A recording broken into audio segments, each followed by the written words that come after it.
And thanks for coming back out to the Range Report. Today we're in Moorseville, North Carolina at Special Ops Fitness with my friend Cody. And today we're going to be doing another video about some of the training that they do here at this facility. But while we're here, and unbeknownst to some of the shooters that we have, we're going to be going through something that we're calling the Jack Wilson Challenge. Now, if you've been paying attention to the news and you know what happened in Texas a couple of weeks ago at that church, you have a good sense of just how remarkable of a feat it was for Jack Wilson to take out an active shooter in under 6 seconds. Well, today we've got some experienced shooters out here at the range, and we're going to put them through as close a facsimile to that as we possibly can without actually having the danger of an active shooter. But what we want to determine is how much training do you think it's going to take for you to be able to pull off a headshot from the estimated 42 feet distance that Jack Wilson managed to do that. Now granted, he did it under a tremendous amount of stress, a lot of pressure. That place was insane when it happened. None of us can really understand exactly what that's like unless we've been in that situation ourselves. But for today, we're just going to actually see if we can simulate that shot with experienced shooters. You know, and if you think you can do that shot, then we encourage you guys to get out to the range and try to do what we're going to do today.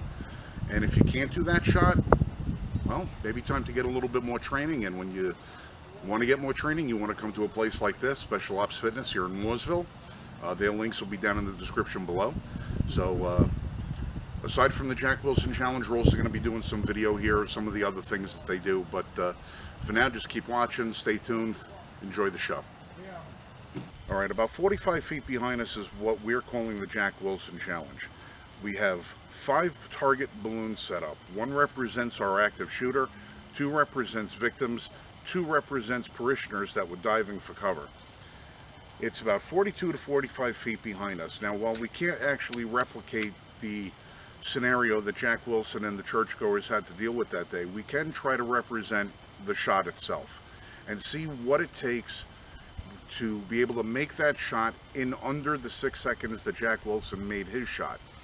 Now, while we can't simulate the amount of stress that you're under while in an active shooter situation, we can kind of add a little bit of stress to it. We could have 5 stationary targets, but as you can see, the targets behind us are blowing around a little bit in the wind, so the shooter's going to have to contend with that.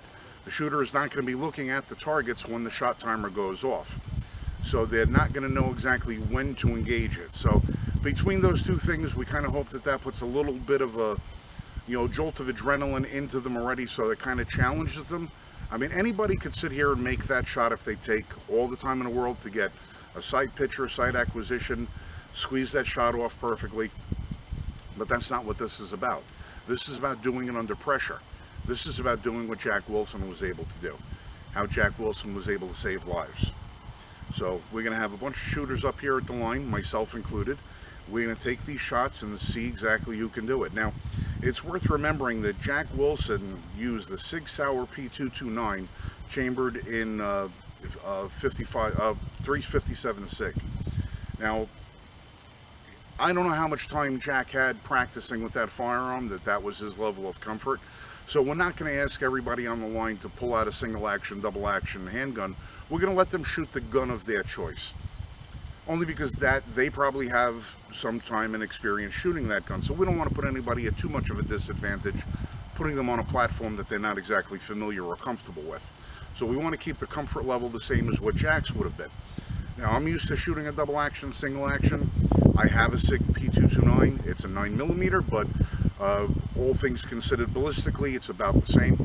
So I'm gonna take my shot with that gun or my Beretta 92 FS, which is also single action, double action. Most of the guys here running SIG P320s or a couple of Glocks we saw out here on the line. So we're gonna let them use the gun of their choice and see who can do this with the same proficiency that Jack did, although not under the same stress. And like I said, if you can make the shot, that's great. If you can't make the shot, get practicing. If you can make the shot, get practicing. There's never going to be a substitute for training. No matter how many times you run through that scenario through your mind, you still have to get to the range.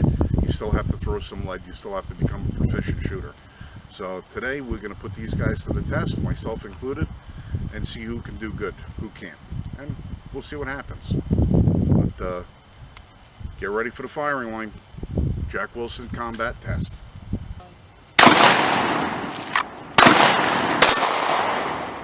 Nice shot.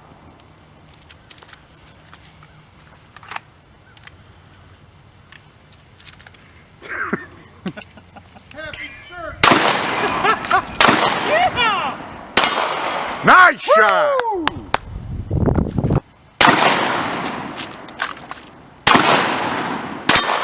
Nice shot. So here we are at church, just having a nice day, minding our business.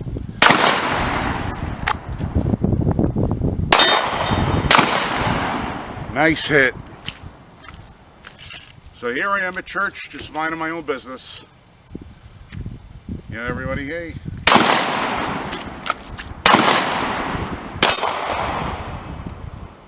Woo! Good job. That was, And that is the Jack Wilson Challenge.